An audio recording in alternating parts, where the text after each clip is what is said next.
The story of Mbuyisa Makhubu, from childhood to his mysterious disappearance. In the dusty streets of Orlando West, Soweto, a young boy named Mbuyisa Makhubu grew up during one of the most painful eras in South Africa's history. Born into a humble family, he was raised in a township alive with the laughter of children, but also choked by the strict, violent realities of apartheid. Mbuyisa was known as a quiet but energetic boy. He played soccer on the gravel streets, helped elders carry groceries, and spent afternoons chasing friends through the maze of matchbox houses.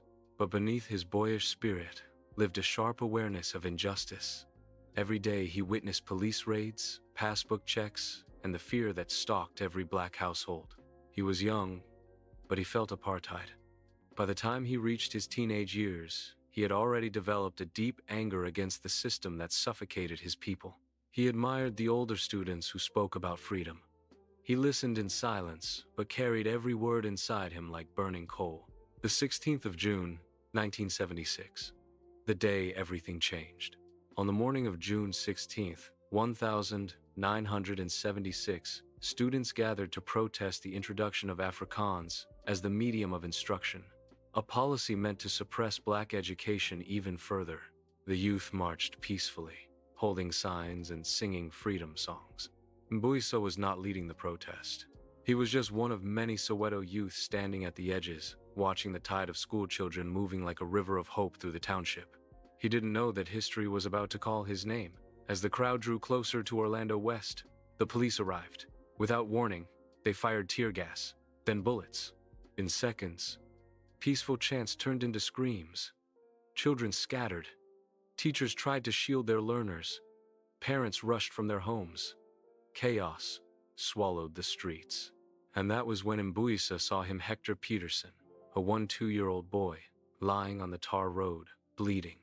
His sister, Antoinette Sibidi, was crying hysterically. Something inside Mbuyisa broke open. Without hesitation, he ran forward.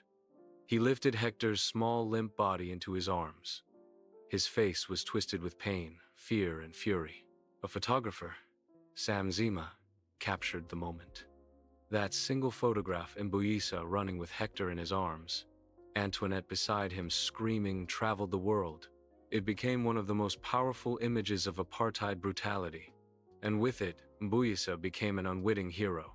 The price of a photograph. The picture changed Mbuyisa's life instantly, but not in a way any teenager could endure. While the world saw him as a symbol of courage, the apartheid regime saw him as a threat. The police began harassing him and his family. They wanted to know who he was, why he was there, who he was connected to, and whether he was working with liberation movements. His home was raided. He was beaten, intimidated, followed. The same boy who once played soccer on the dusty streets now lived in fear. His mother saw the danger closing in on him, and so did he. Eventually, the decision was made. He had to leave South Africa. For his safety, for their safety. Exile.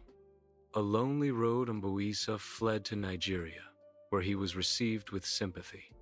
Many African countries admired the bravery captured in Sam Zima's photograph, but exile is a heavy burden, especially for someone so young. He had no friends, no family, and no support. The trauma of June 16, the constant fear of police, and the loneliness of living in a foreign land began to shape him deeply. Letters home stopped coming. Communication grew weaker.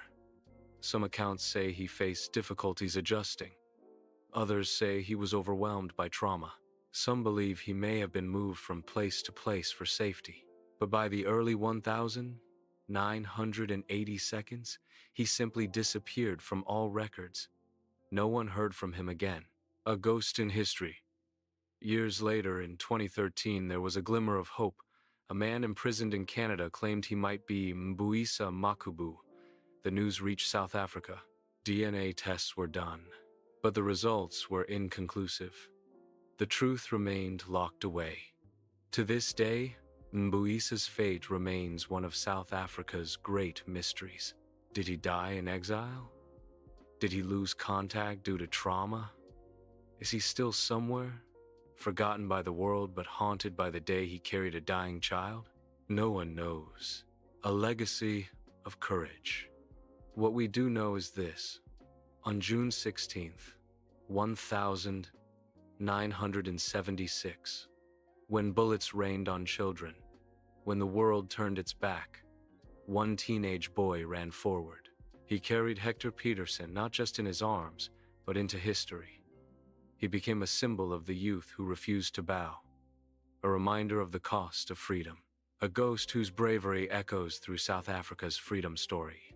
Though the man himself vanished, Mbuyisa Makhubu lives on. Every time the photograph appears, a frozen moment of courage, pain, and the unstoppable spirit of South African youth.